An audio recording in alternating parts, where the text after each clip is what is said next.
Welcome to Informed Choices, where we dialogue to enrich your perspectives.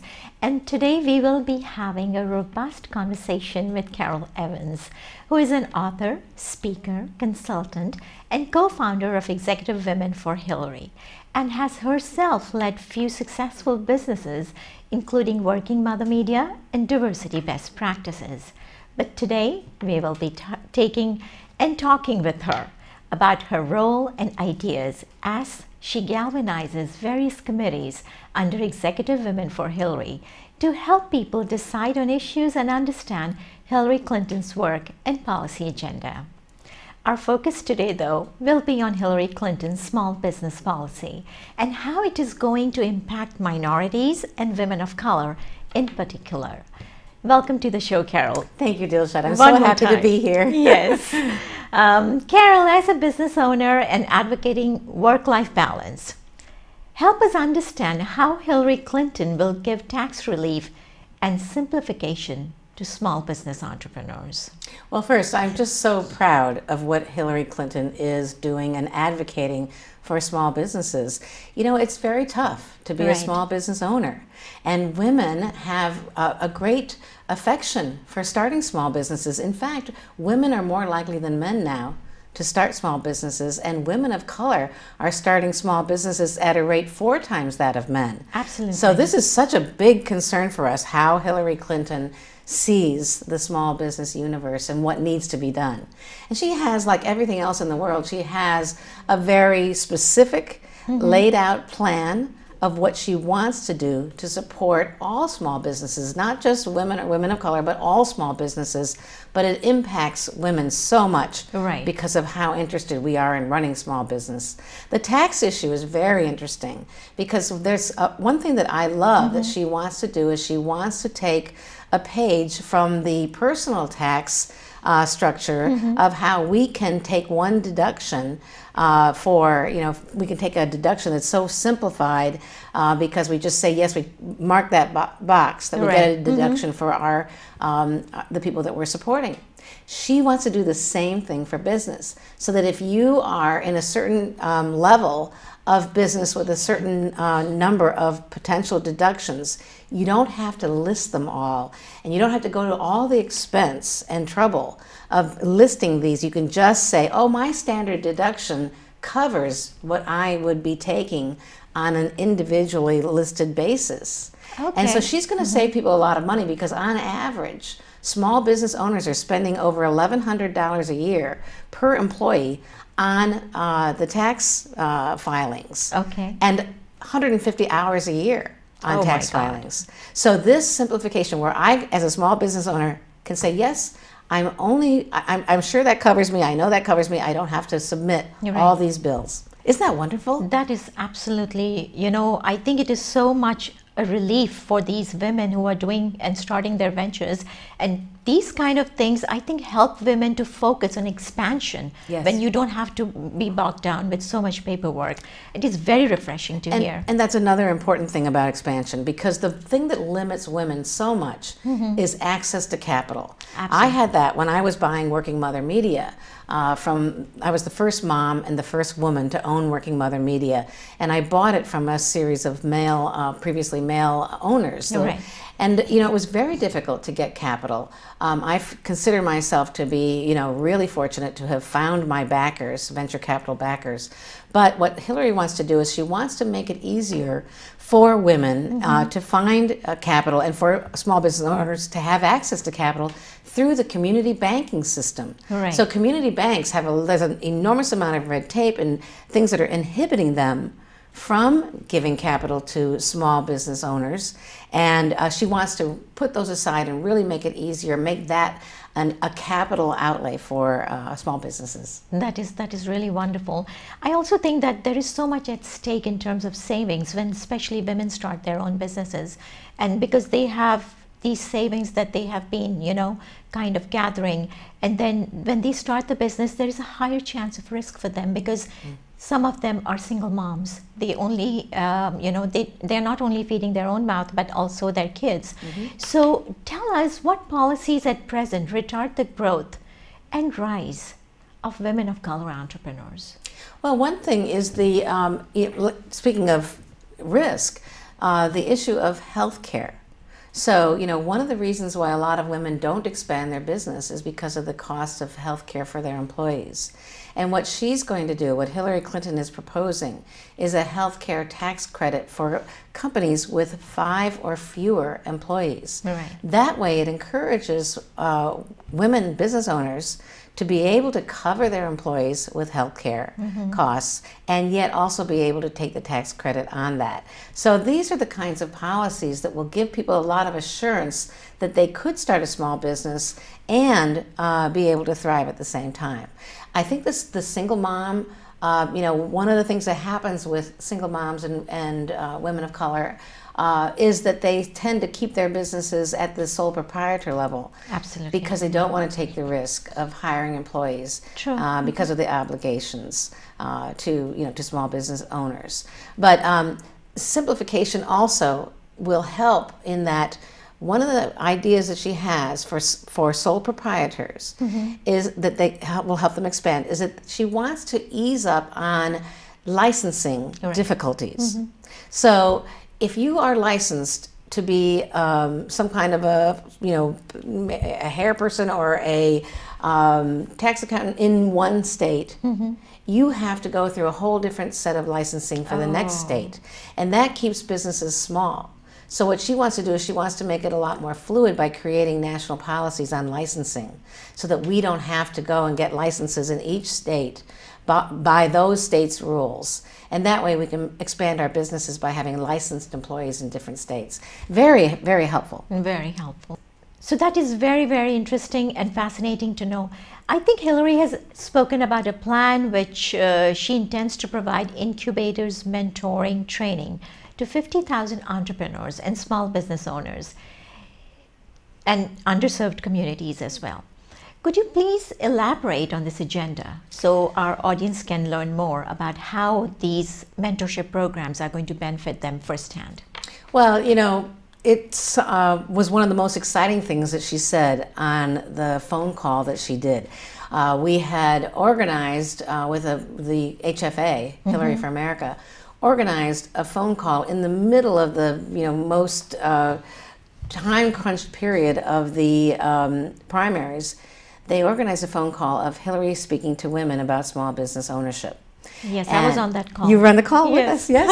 And it was wonderful. It was. And I don't know how many people were on that call, but it was a lot of people all across the country. But it was also very detailed. That Very was something detailed. that was kind of very unique about that call, that she was addressing so many things that were so detail oriented. Yes, and we were all taking notes. How can we use this? How can we use that? That's true. But one of the things that got a lot of people excited was this idea of mentoring.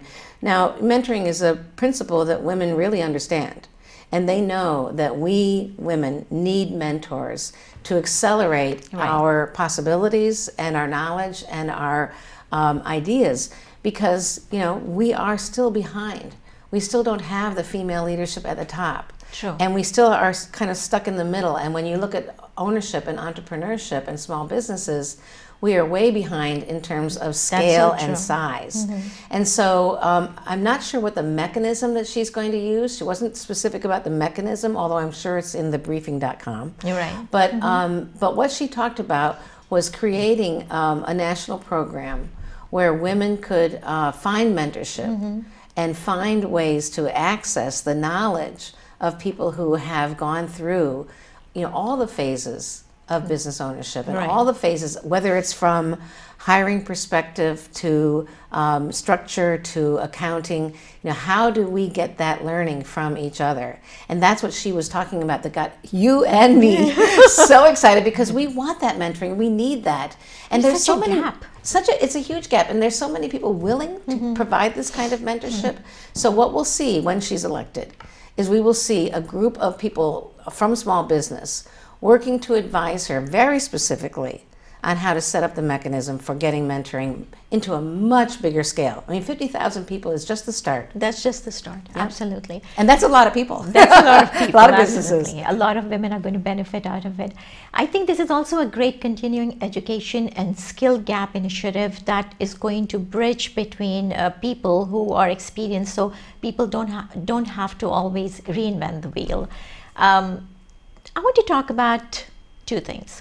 Leveraging $400 billion in federal government and a 24-hour response time. How will this help businesses? Well, let's start with the 24-hour response time. You know, one of the quagmires that we all fall into is not getting the information that we're seeking from the federal government. And so she's created this plan, which I think is very ambitious, and will have a huge cascading effect throughout the government of creating a 24-hour response time to the questions and needs of small business owners. You know, it's not that it's not doable, because the technology is there. We all know how we can get very quick response from businesses that treat us as high value customers.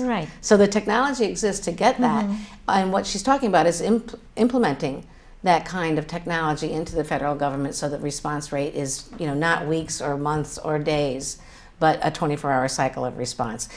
How that will help is that we spend, time is money for every small business owner. You have to decide exactly where to put your energy, exactly where to spend your time, and of course your investment. And so if we don't have to spend all of our time trying to get through the process of finding answers that we desperately need, that's the same thing that the mentoring is going to help with as well. So I think that is a beautiful image and a beautiful message that we want to hold her accountable for when she's elected. We want to see that. We're going to clock it 24 hours. But on the other hand, we're talking about really supplier diversity to the federal government. And supplier diversity has become a very big issue for corporations, and things like the $1 Billion Club have really helped corporations to see how tiny their investment in women-owned businesses and minority-owned businesses, how tiny that is in so many cases. So as companies really work to reach up to $1 billion of investment with minority and women-owned businesses, that creates a model for government as well.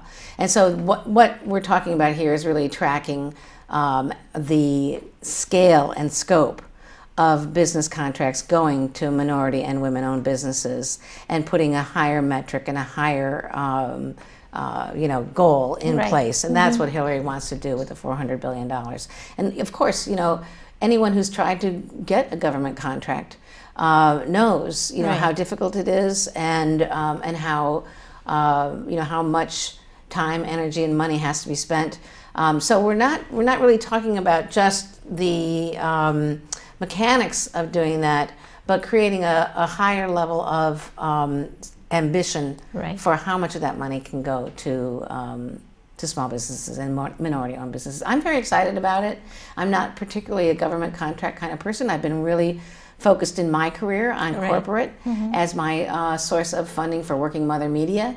But I know so many of the people who are suppliers to Working Mother Media are battling it out for those government contracts. And it's really a tiny, tiny amount that goes to women and minority businesses right now. You being a long-term employer and personally a businesswoman with humble beginnings, what 3 things you think will help women in getting ahead economically without procedural stress?